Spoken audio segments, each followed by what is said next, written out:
Yeah. Should we ask him what they think of my beard? What do you guys think? My barber told me not to shave it, but I think it's a bit messy right now. I haven't even asked you yet. I don't think anyone cares. No one cares. Maybe podcast 50 people will care. Who knows? Anyways. Anyway, last week we were inside because it was freaking hot. Still hot today. It's still hot today. But definitely not as bad as last Friday. Oof. We broke the door. Oh, we broke the door this week. There's There's been no ventilation in this room for the past week, and Well, whose fault was that? yours. I'm not pointing fingers or anything, but Yeah. I wasn't the one that opened it, was I? You were the one that closed it, though. Yeah, but it wasn't broken when I closed it. Who slams it? Who But- kicks it after but- it's closed? Yeah, look, I do And who stuff yanks like that. it up when it's closed, and then you open and you yank it up? Yeah, but I wasn't the one that caused the breakage. You were the last person to touch it before it broke. Okay, that's fair. That's fair. I technically was the last to be in contact with it, but So from that the means way you should fix but it. from the way that I open it, I don't see a reason as to why I was the one to blame. Well, for sorry, it. man. You're the one that last breaking. touched it. Right. It's like if I threw this bottle on the floor 10,000 times, but then you were the last one to throw it and it broke, that would be your fault. All right. Let's put it into an analogy. Yeah. Personal training. You push your client to their absolute max every single session. Yep. But then you decide to increase the weight that they've been doing by 5 kilos. They do the lifting and hurt themselves. Whose fault is that?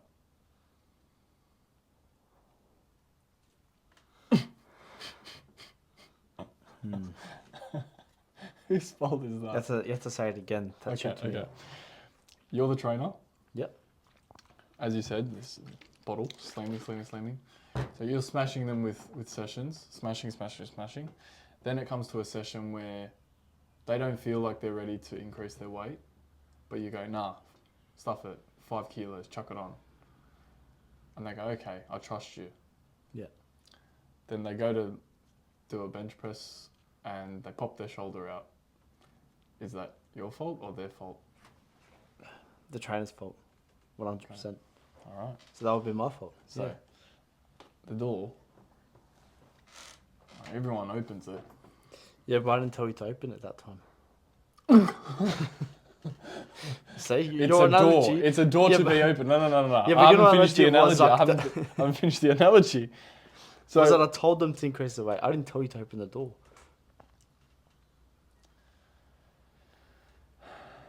if you smash them in a session more than they can take, Yeah.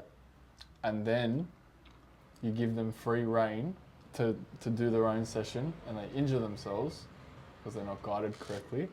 So I've never been told how to open this door. So you haven't correctly told me how to open the door. Ah, so that's So a different thing. So because if I told you how to open it, it would have been slamming it shut, Well, opening it. it's a Kicking monkey it. see, monkey do world where we live. So, I mean, you kicking it and chucking it open, I just copy because it's yours. So now you're admitting to the fact that you just yanked it open. Here and there I have. There we Yeah, go. yeah. So that's why it was broken. Anyways, we're going to go on to the rest of the podcast. Look, you know what? We'll post this discussion, not post this discussion, but obviously everyone just heard that little debate there. Let us know what your thoughts are. Who do you think is right out of that little debate there? Do you think I'm right or do you think Ray's right? After listening to his analogy and all that bullshit he said before, he was the last one to close the door and the door broke. All right, so it's my fault. His reasoning. I've taken responsibility for it. Yeah, but he's thinking that because I yank it and smash it closed all the time, that the blame should be on me or other people that actually do the same thing. But I believe because he was the last person to do it, it's him. It's like if I threw my phone on I'm used to throwing my phone on the floor at the gym, like I just landed on my toes and stuff. But then if someone else did the same thing and it broke, yeah, wouldn't but be my fault. wouldn't you know that you were part of the reason it broke? Because no. now you pull them back. I didn't pull back. I said no. Yeah, but it was a bit of a hesitating. Anyway, Okay, you know, I could be part of the reason, but there we go. That's all I needed you to admit. Is that you were part of the reason it broke. you know, one thing that we've both been doing, especially as of recent, is building our personal brands. Mm-hmm. Me more so than you. You know, I'm really pushing the fact that I'm a mobility coach. Love my mobility training, guys, as you know. But I also do like to post a lot about my stoic self-development mindset stuff as well. Like, I haven't done it recently last week. But when I get back into training, you'll start seeing those quotes and stuff. Anyways, and I remember you saying you wanted to start building yours and start recording your own content and showing the world who you are as a person. This podcast is going to be good for that as well. But like, you mentioned that you really want to be talking about mental health. You're a PT, so you're already teaching and preaching physical health. How do you go about teaching people the intersection between physical and the mental health side of things? That's a good question. I think the first thing is speaking to someone like a normal person. And once you speak to them like a normal person and you don't treat them like they're older or younger or your age, then you can sort of... Like going in with an open mind. Yeah, then you can sort of digress and Like you could be talking to a 5-year-old, but you can gain a lot from that interaction. Well, you learn a lot from kids. You actually learn a lot more from kids than you do adults sometimes. It's true. Oh, guys. I'm just saying. You know what? You did say... I'm just saying kids think a lot differently to how adults think, and adults think a lot differently to how kids think. Because kids are still developing, their thought processes are way different than someone that's already fully developed. Yeah, because an adult's thought process has been developed from the mistakes they made as they were kids. That's correct. Until now. That's correct. So they know those thought processes. That's correct. Plus more. But kids have no idea. So their whole process going into it is very different. They need to be taught. They need to make the mistakes themselves. Yeah, they need to be taught, obviously. But there was there was a video that I watched, and there was these older people and these kids that were sort of... So there was maybe like 5 or 6 older people in their elderly ages, and there was about 5 or 6 kids in the same room. And they were interacting with each other, and they noticed that there was a different level of interaction, obviously, with the kids and the adults. But there was some ways that the kids were doing puzzles and stuff that the adults had never really thought of before. Because they've been taught one way their whole life, they've never seen a different perspective in any other aspect of it. Thinking outside the box. Correct. Kids have everything's new to them. The kids don't have a box. The kids don't have a box. There we go. Okay, that shouldn't be said, actually. The kids don't have like a box in terms of like the thought process. They don't have So like you know how people will say like you have to think outside of the box. Kids don't really have any rules. They don't need to think out of the box because they're already thinking outside the box. They're not in the box yet. So you get into the box over time. Correct. As you start getting scared about the mistakes you're going to make. Correct. There we go. You heard it here first, guys. So the way that I approach mental health and physical health is I get them to create, obviously, habits, and that's something that you push for as well. Habits like your mobility guru. Okay. Yeah, plug. Yeah. Had to plug. Yeah, that's okay. Even though I was talking, we'll leave it at that.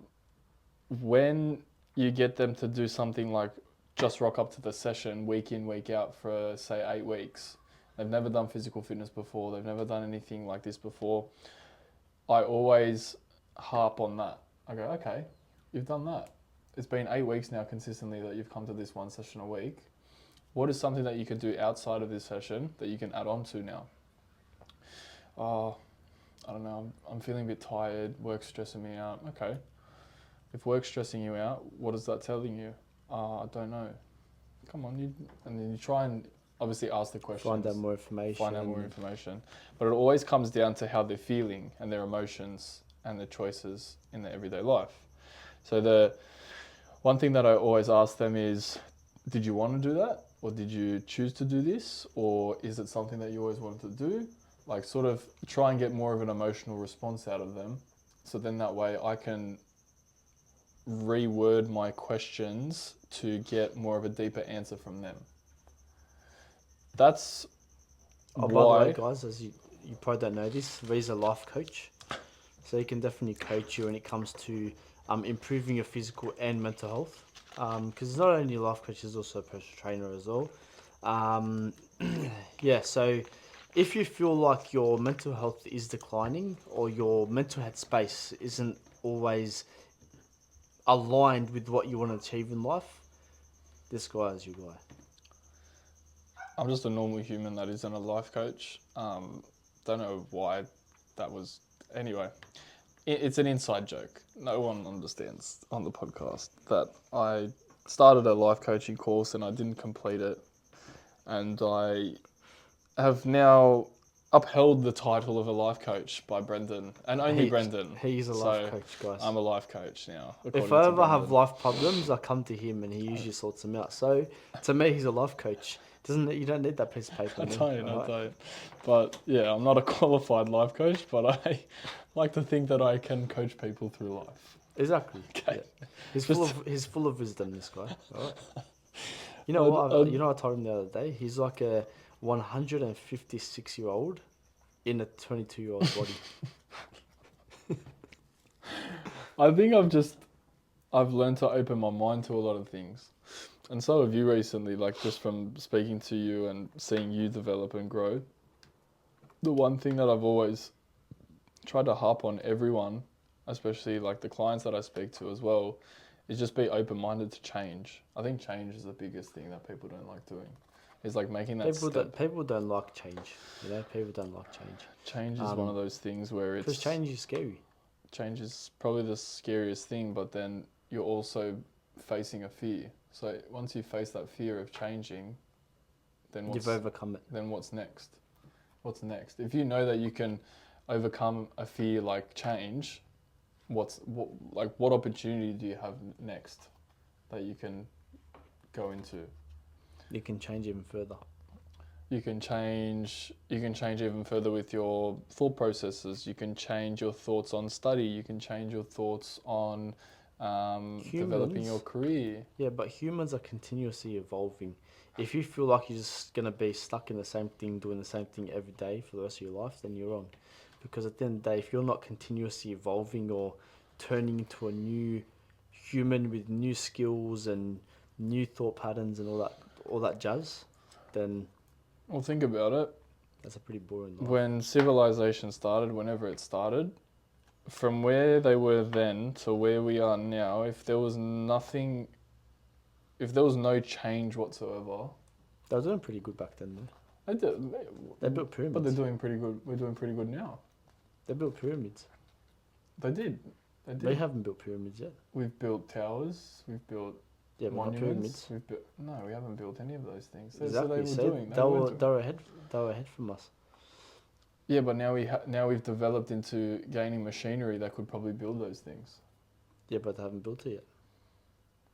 Why would you need to build a pyramid for no reason?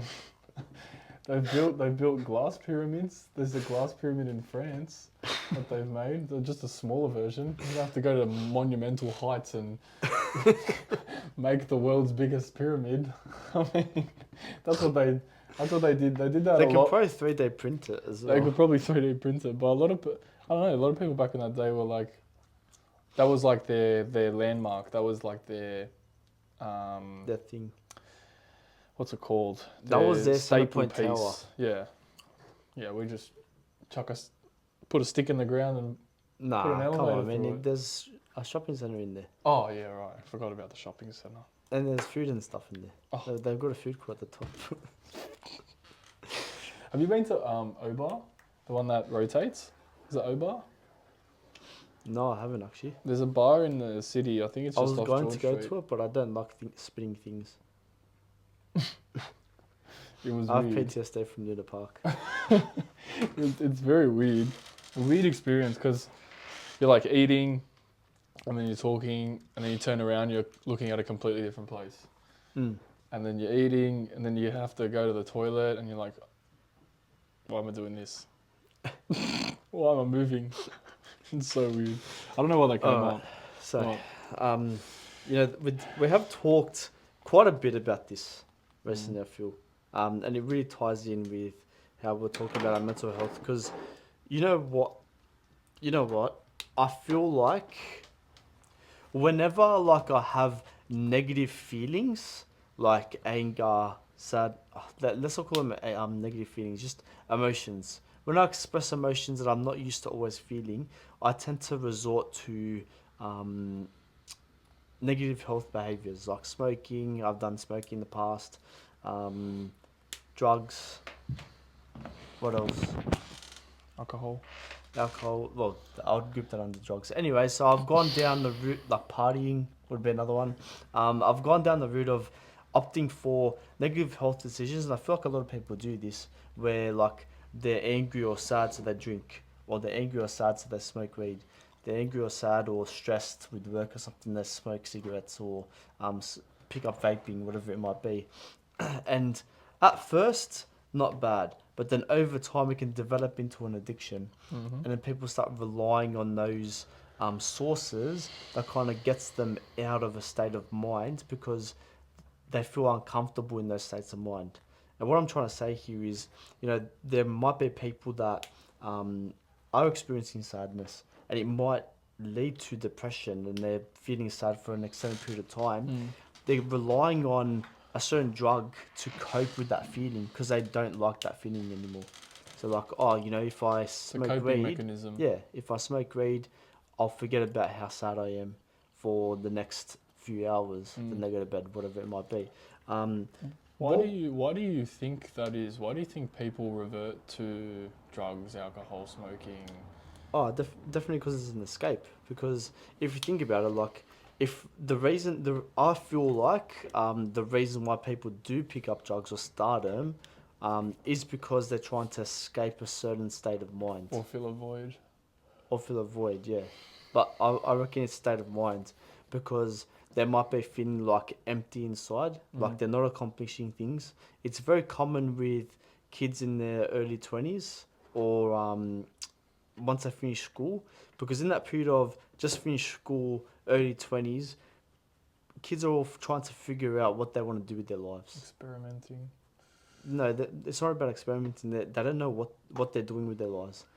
Some of them are going to uni. Some of them are getting into long-term relationships. Everyone's going down different paths. Some of them are traveling, whatever it might be. Yeah. And if you're stuck in your hometown and you're seeing all these things happen with all your friends that you went to school with, you'll start feeling like, oh shit, you know, why am I not doing these things? Why am I not working a 9 to 5 right now? Why am I not starting a business like those guys are? Yeah. Whatever it might be. And then they start going into that state of stress because they're stressed about the fact that they're not at the same stage as someone else. That's one classic example, but there's so many I can think of. How can we reduce that from happening? I think education in schools. I think schooling is the main issue. For me, I feel like in school they stress you out about having to get a high mark so you can go to uni, and that's only for schools to obviously have high marks in their standings. So parents will be like, oh, they must be a good school if all their kids get high marks, so they can send their kids there to improve their business. It's a business move. I see schools as a business. Well, think about it, right? So if I owned a school, my goal would be to make sure that every year 12 student was getting high marks. So then my school is seen as like the most prestigious school of students that get high marks. That go to uni, whatever. Most of the parents are gonna want to go to that school because they're like, oh, my kids, if they go to the school, they'll have better opportunities, whatever it is. It's a good move, 100%. And I feel like most people like understand that that's how it works. Obviously, that's more in the private sector. I don't know what the public school sector is like, if I'm being honest. Me and you both went to like semi-private schools. That's why we kind of know that. But yeah, so I feel like, yeah, addictions is a big thing. And I feel like that was just one example I just said before, but I feel like that is in all walks of life. Mm. You know, someone can be 40 years old and maybe quit their job because they're sick of doing it for the last 30 years. Yeah. And now they're just like, what do I do? That's why I kind of I spoke about it a couple podcasts ago, wanting to go down like the counsellor mental health route at TAFE. I think I've kind of set my sights on that. I'm not too sure when I'm going to do it. I really want to focus on the business first and then get that sorted and maybe focus on my education. But that's definitely a very untapped and forgotten about sector of schooling. I agree. Because like a lot of people, that's the thing, it depends on your upbringing, it depends on a lot of factors, but being educated in school correctly about, you know, what's to come outside of school would probably be a lot more beneficial than learning about Shakespeare. You know, like I would rather know that my kid is going to school, learning about how a business is run, learning about how to develop the hands-on skills that I could learn, you know, down the road. But I feel like that's something parents can do as well. It does come down to the parenting at the end of the day, 100%. But I feel like there's definitely in school, like stuff like Shakespeare. Sorry, but bullshit. Half the stuff we learnt in history. Sorry, bullshit. I don't know. Like, you know what?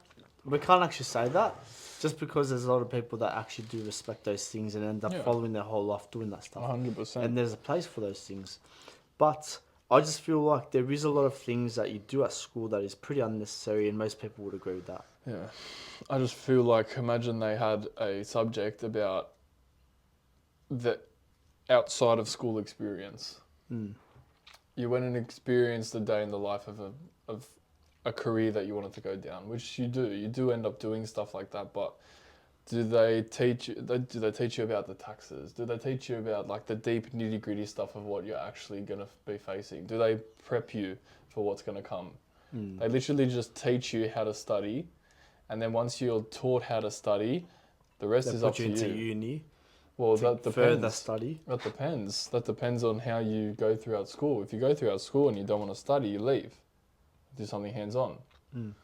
But they don't ever teach you about How to get that. or how to transition to something different. How to go down the pathway of what I actually want to figure out my life to be. I don't know. Like imagine sitting down with a kid that's in year 7 now and asking them, what do you want to do when you're older? Like that question that everyone always asks. What do you want to do when you're older? They go, I don't know. It's a pretty normal response. They've got 5 years to figure out what they need to do. Yeah. So what's that? I think it's like 5% of your life is at school, or 5 to 10% of your life is at school. Is it? I think it's something like that. It's a very small statistic, and the rest of your life is out. So school should actually prepare you to get out. School should actually be preparing you for the rest of the 90% of your life. 100%. It doesn't do anything. You're there studying about Shakespeare. I was talking to someone recently about how Until childcare in preschool. Freaking till paragraphs. Childcare in preschool does prepare you, I feel, for school. Well, it teaches you how to interact with humans. Preschool teaches you how to interact and how to communicate with kids. Better than high school does. 100%. I reckon. 100%. Because the thing is, these like kids you walk into a high school classroom, it's like, sit down, don't talk. Read a book. What, you read a book, write down your notes. You're like, whereas when you're in preschool, it's like, play, have fun with your friends. Yeah, yeah. Sip, stop, slap. Yeah. Like, and all right, sleep time, guys. Yeah. Eat time. Imagine we had sleep time in high school. Far out. But yeah, I don't know. It's a very different world. I think if they taught us how to create habits, if they taught us how to develop our skills or figure out what we wanted to do with our careers, like learning about disc profiles. Imagine we learnt about disc profiles when we were in school. That would be mad too. Everyone would be very, very switched on and be like, okay, I know how I am But then that's the thing. Then it goes down the path of. I know what a DI is. I know what an SC. You know that, but that's the thing. Is that teaching the kids the wrong thing? See, we think this is teaching them the wrong thing, but other people might be thinking what we're saying is wrong. Yes. So there's you know nothing what? really wrong. You're not wrong. You're not right. You're not wrong. That was one of our friends actually says that phrase all the time. What is wrong and what is right? What is right and what is wrong? Yeah. I was talking about that with my client the other week, Eve, and she was saying that in her psychology course they actually talk about there not being any right or wrong. It's just all based on that person's judgment. Yeah, that person's judgment and that person's objectives and subjective opinions. Yeah. That's and how they view the world and everything like that. It all comes down to that, and then you've got freaking stuff like technology that's helping these days, helping you digress what you want to do in life. Like you can go onto the internet and go through a whole questionnaire on what should I do in life. Oh yeah. And you break down like all these different, or they give you like a whole bunch of questions and you answer them and they go, you should fall down the line of this. Oh, God. You can do that. And what about stuff like Tinder? Well, that just comes down to the technology side of things. You create a little profile and you're just looking at these pixels on the screen. You're like, oh, I like that one, swipe right. Oh, I don't like that one, swipe left. I feel like it's creating such a divide in male and female relationships. Actually, we've got to put a disclaimer here before I go on. Alright guys, we are not saying that the only types of relationships are male and female relationships. But in this podcast, I'm going to refer to just male and female relationships, but be open to talking about every type of relationship, whether that is male and male, female and female. What's the other ones?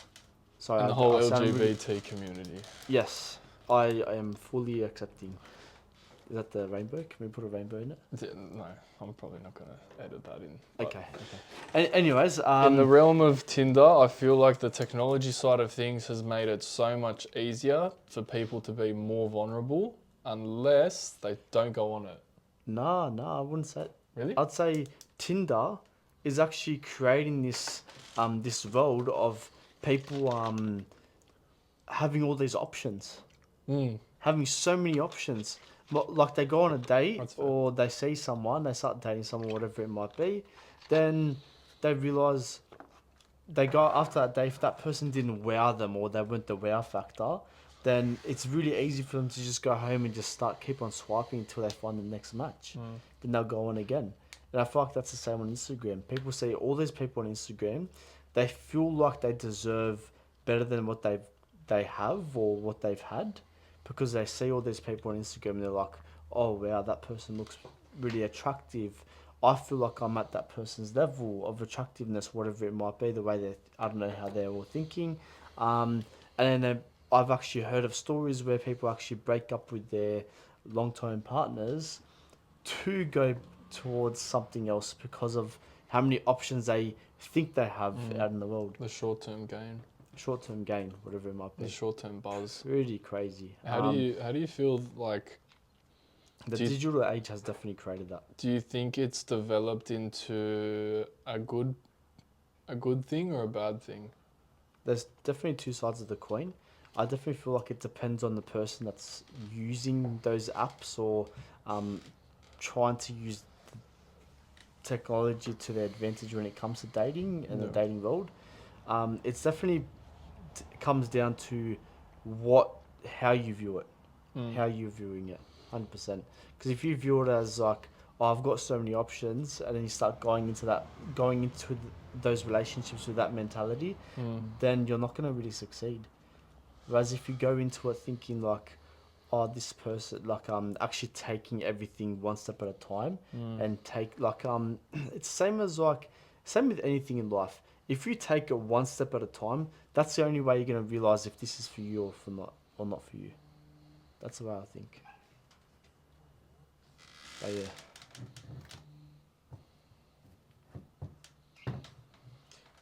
Oh no. Shoot him a message. So, that's how relationships have been destroyed in the digital age, guys. So, Yeah, I shouldn't have even have mentioned the male and female relationship because It's just a it's just generalization. relationships in general. Because you know, even everyone that is not part of the male and female world. Anyways, moving on. Sorry, I just got a call from a friend. I said, "Can you call me back later?" 'Cause What do we're in you a think? podcast. What do you think about relationships in this new digital age? I don't have many good things to say because I haven't had many good experiences on there. Like the very first time I went on, I got catfished. So I kind of had a bad experience from that point forward, and then I never really like dived back into it because that was like a whole hesitation thing, and then I dived back into it and I got catfished again. So it was just like, I don't know, bad experiences for Bad me. experience after bad experience. But like I think the social media has definitely paved the way for people to think that they can find their golden person because they've seen someone like that on social media. So they go hunting for that perfect person that ticks all their boxes. That's what I mean. Yeah. Social media. So, obviously, we talked about this in a few episodes ago, about self-discovery or finding oneself. We actually did a bit of a journey himself, I did. and he found himself. So I want you to tell the class Tell the class. how you found yourself upon this journey of self-discovery. Yeah. So I went through a breakup last year, and I didn't really have what some people would call a purpose. I felt like I was just doing things to do things, and I wasn't really ticking any boxes, and I wasn't focusing on myself, and I just sort of went into a bit of a hole and said, I've lost myself. And that was just my overall definition of someone that's confused and doesn't know where they want to go in life. So what I did was I took a step back and I just started focusing on my work, my family, and myself. And that was the one thing that No, you had 5 pillars. I had 5 pillars, but they were the main 3. Like the main thing for me was that if you occupy your brain with more than the amount of fingers on your hand, it's going to be really, really hard to manage. Really, really hard. So I was managing 10. And you kept on telling me, Brendon, stop. Brendon, You were stop. going all the way down to your toes, mate. You were counting on your fingers and your toes. But And he was like, Brendon, you're going to burn out. You're going to burn out. And I was like, no. No, I'm not going to burn out. No. Bang, burnt out. But I broke down like at least 5 pillars that I felt like that if I focused on, I would eventually find my purpose and just find the reason as to what I was working towards, which was a family and etc. So the first thing was my family. The second thing was myself. My business and my work and my career was my 3rd. My religion was my 4th. And my 5th was my friendships.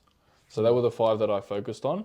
And once I started focusing on those things, a lot more of the white noise of the world sort of like flew away and just kind of pestered it off like a mosquito.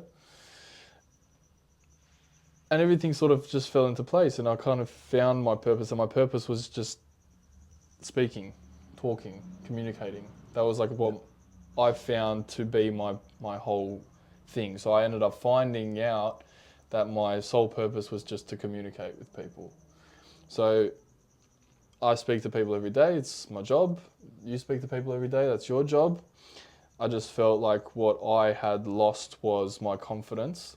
I regained it by focusing on my 5 pillars and then sort of putting it back out into the world and getting it reciprocated back. The universe works weird. You put out good things come back. So 100%. that was just like my whole Process to sort of deal with the fact that I was lost. But I wasn't really lost. I was just finding confused. yourself. I was finding myself. Yeah. And now I've found myself. But I feel like people identifying their sexual identity is very important because Why? because it's who that person is. Like it becomes who they are. Hmm. I'm not saying that's all that person is. It's just like it's a big component of humans and life. Yeah. Would you not say? Like, Mm. I would say it was just a big sideswipe. I didn't really expect Okay, talking yeah. about that stuff Yeah. So on this podcast. we're in this podcast talking about sexuality and my Europe experiences, but the funny ones about how I walked into the bathroom with my friends and we're all disclosed in there. Everyone was comfortable and we're all straight males. So it just goes to show when you are comfortable with your sexuality, there wouldn't be this whole, oh, weird, man. Like, think of locker I know room. what you mean. You know locker room, the locker room after a sports game. Like you, I don't know how many people would have experienced this, but like male soccer teams or footy teams, whatever, they would finish their game, pull off after they finish their game, go into the showers together. I'm not saying they're gonna be like washing each other or anything, but they'll be in the same area having showers, you know.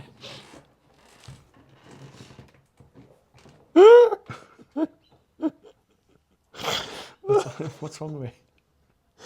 That whole conversation just sideswiped the shit out of me. I was in a situation. Okay. Oh yeah, you know that's also important actually. Consent. Consent. Okay. Look, I feel like this is pushed a lot in high school, in universities, and in a lot of workplaces as well. Like you always see consent forms and consent matters in the workplaces and stuff Yep. like that. Yeah. I love it. Yeah. Why? I love it because it like really like enforces that make sure you get consent. Mm. Like I feel like that is such an important thing because we live in a world today where people feel entitled. You know, like I'm rich, I deserve this. I've heard stories of I've heard stories. I don't want to go into those stories; they're fucking disgusting. But I have heard stories of people that believe they deserve something for doing some actions, Right. and consent gets thrown out the window. If someone's shoved in their face, you need to ask for consent. Then I feel like that would wake them up. Well, you'd hope.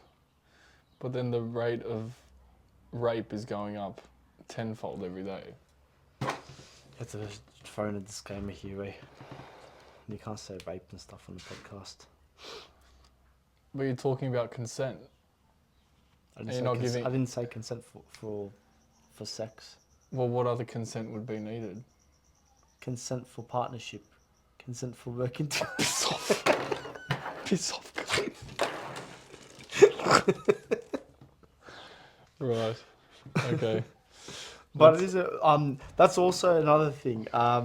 Consent not only matters on initial contact, like touching, kissing, hugging, whatever it might be, but consent also matters after you have received those acts.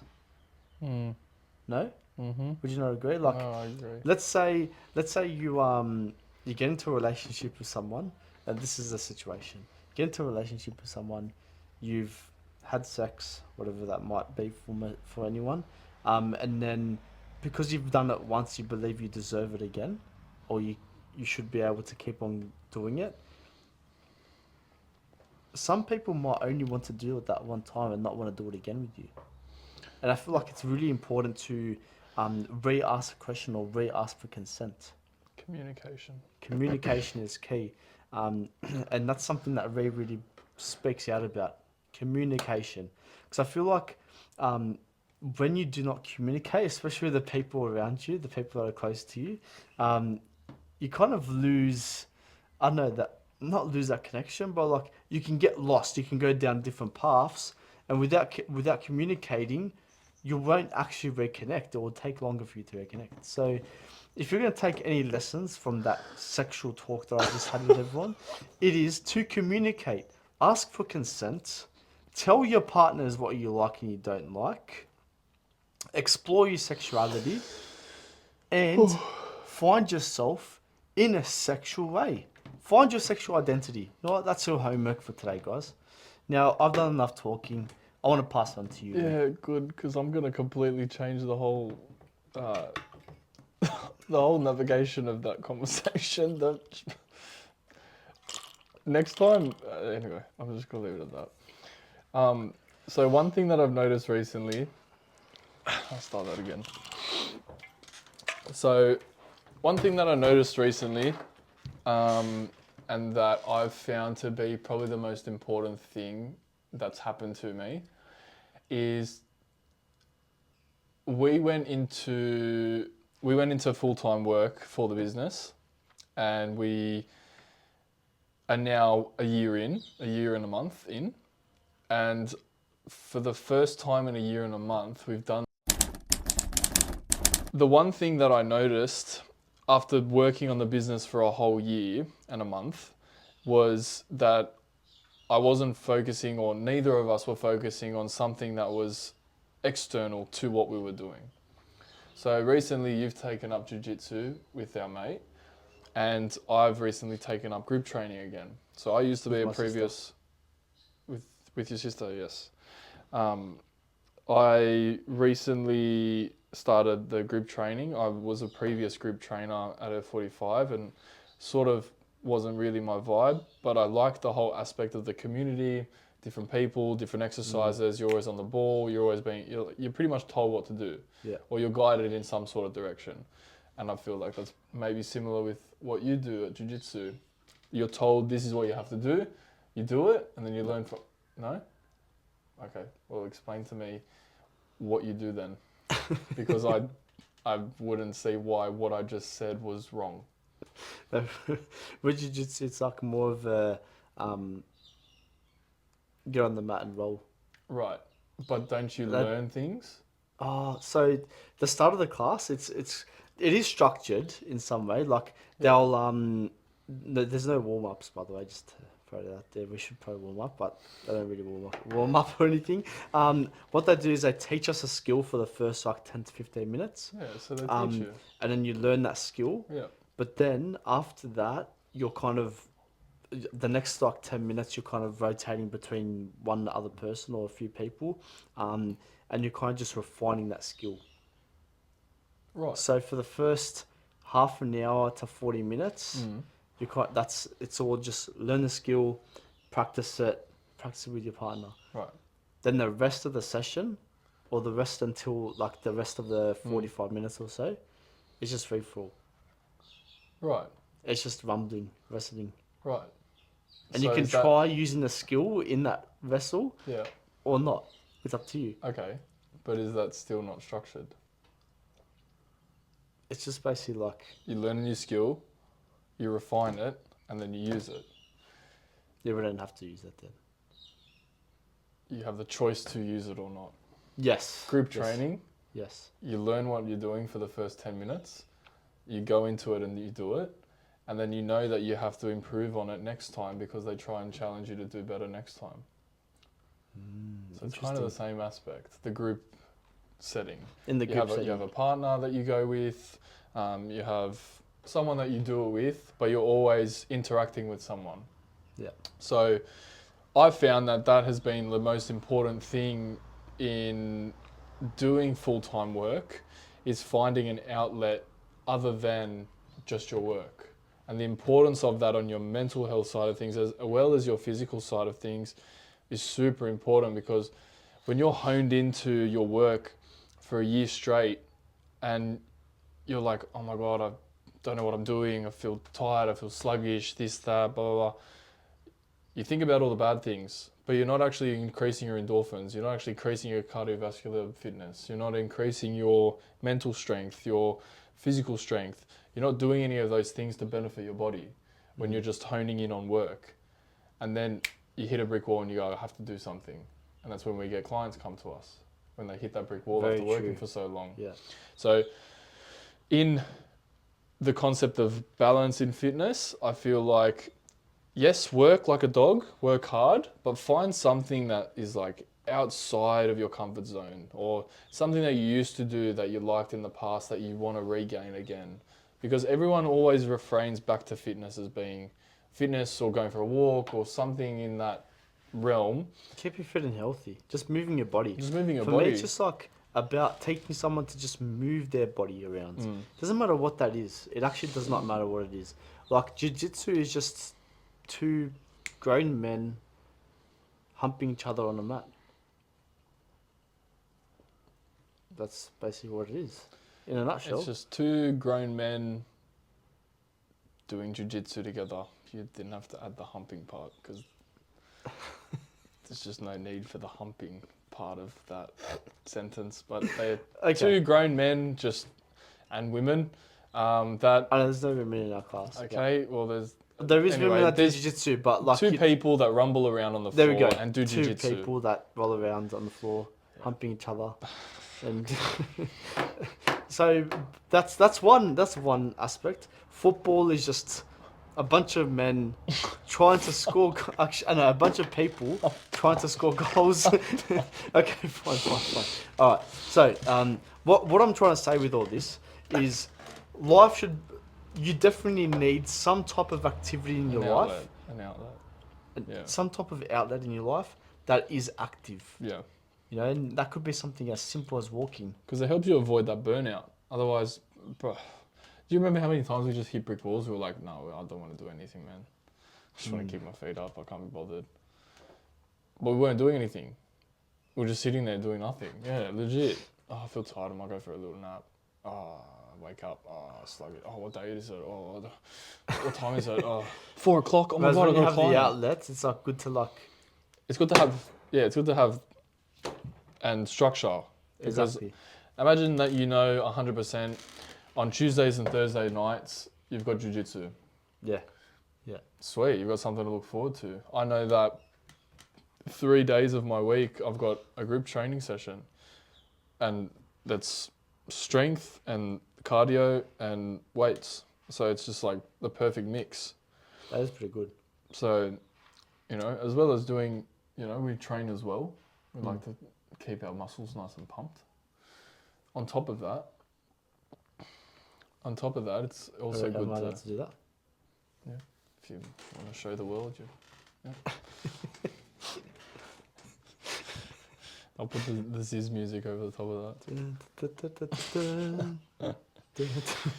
that. But one thing that I also found to help with my motivation and sort of finding that outlet was the importance of influence.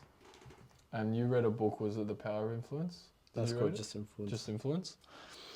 And there's another book called The Power of Influence, and it was talking about it briefly touches on how family and friends are very, very important in the whole process of learning about yourself.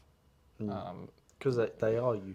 They are you. They know you. They've been with you. They've seen the highs and lows. It is my opinion, and I feel like this is backed by research. But someone can send us a message after they see this podcast that you are the 5 people you hang around the most with. Yeah, that's a big stat. Everyone says that. I didn't notice it. Until you started becoming like me. I didn't notice it until high school. Oh, yeah, but high school. Oh, high school, really? High school, I went through... You were a sheep? I wasn't a sheep, but I would become friends with people I thought were my friends, and I'd turn into those people, but then I'd push away my true friends, and that kind of woke me up, and I pulled back from that. That's when you became a sheep? I don't consider myself to be a sheep. I maybe used to be one, yes. But not anymore. That's good. I've always been a sheep. I'm a lone wolf now, we'll call it. I'm a sheep. Still a sheep? Why are you still a sheep? Always been a sheep, always will be a sheep. But I'm a pink sheep. Explain to the people what a pink sheep is, Brendon. Okay, so you know how people always refer to. I have to come in closer. Come on. You know how people always refer to sheep as, the white sheep as people that just are followers. They follow the crowd, follow the herd, whatever it might be, because white sheep tend to do that. Now, there is this saying, and I'm sure most people know this, that there is a black sheep, and the black sheep is the one that rebels or doesn't really follow the rules. Now, the pink sheep, and this is, I didn't come up with this myself. My friends did actually say that I am the pink sheep. The pink sheep was a term created by our friend group that basically referred to the sheep that is so odd, so unique, so different that it can't even be part of the herd and it can't even be a black sheep. Yeah. So pink sheep. So that's what a pink sheep is. Come on, you should know this, man. I know what it is. I just wanted to hear you explain it because it's. How else would you explain it? Any differences? Would you say that defines me? Definitely not. Definitely not. A unique bundle of joy. That's what I define you as. A unique bundle of joy. But now, being a pink sheep, share some tips and techniques on setting some goals for yourself. Being a Well, I pink am the sheep. habit stacking mobility guru. Right, So right. for me, Can't forget that one. you can't forget that one. I'm running a 66-day challenge, guys. I run them all year round. When you see this video, it might turn into a 33, and we might break it up into 33, 33. So, first 30, second 30, something like that. Now, if you check out our socials, you will be able to see links to all these types of things. But yeah, so when you do see our 66-day challenge, it is promoted to be something that can help you gain one new habit into your life. You're going to be joining a community of like-minded people that will be able to help you with creating that new habit, but also making sure that you stick to it for the rest of your life. I believe, and I've done the study to show, that it takes around 66 days of you continuously doing something every day for it to stick there and become a habit into your life and actually form a part of your lifestyle. So if you want to add something into your life this year, do it for 66 days straight. If you need help, there is communities like ours that can help you out. And yeah, I guess we just plugged that challenge, but it's also something that can help them. Because if someone wants to create a new habit, they need to have that process of habit stacking. Yeah, I think the realistic side of it, like being real with a challenge. You see people and other gyms do challenges, and they're like, join this 6-week join shred. this 6-week challenge where you aim You to lose 10 kilos. and you got a chance to win XYZ and blah blah blah, and it puts all this pressure, this automatic pressure on you because you know you for 6 weeks, or 8 weeks or 12 weeks, however long it is, you can't really set realistic goals in that time because you're gonna have to reduce your calories. You're gonna have to increase the amount of time that you train because you want to hit that goal. You've got an objective to gain something from it because you know that you can win a prize of a Fiji holiday or whatever it is. So it's not really a realistic goal. It's just a goal to aim to do something like that. Towards, yeah. And now everyone's different.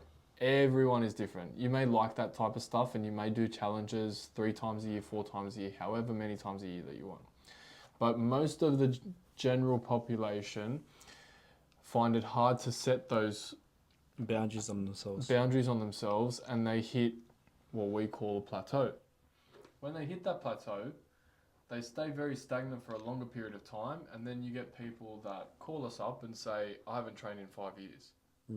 Why is that? What happened before those 5 years? They lost the habit. So the whole aim and purpose of what we're trying to do with our 66-day challenge is promote the fact create that better lifestyles. Create a lifestyle, first of all. Create habits that you can take throughout your whole lifestyle. It helps you overcome obstacles because you know that you haven't trained in 5 years, but now that you're gaining skills that won't put you back into that slump, you've already gained a new habit. And it's just about staying somewhat motivated to a point where if you're feeling crap or you're feeling a little bit down or whatever, Discipline. you know that you're just going for a walk. Your goal is just to hit 8,000 steps a day. Go for a walk. Do it. It's not hard. Walk to your fridge and back 30,000 times. There you go. You got some steps in your day. 30,000 times, but that will probably be a lot more. 30,000. Depends how far this fridge is. If it's half a step, then it could be 30,000. What Brendon's trying to say is that if you do a lot of walking throughout your day and you hit around that 8,000 step mark, that's a brand new habit. It's a brand new habit that you never thought you'd actually do. Exactly. And that is a realistic goal. That is something that you can actually That set everyone yourself. can achieve, I reckon. Anyways, guys, it was good talking to you all today. It's hot in here. Stay having good sex. What?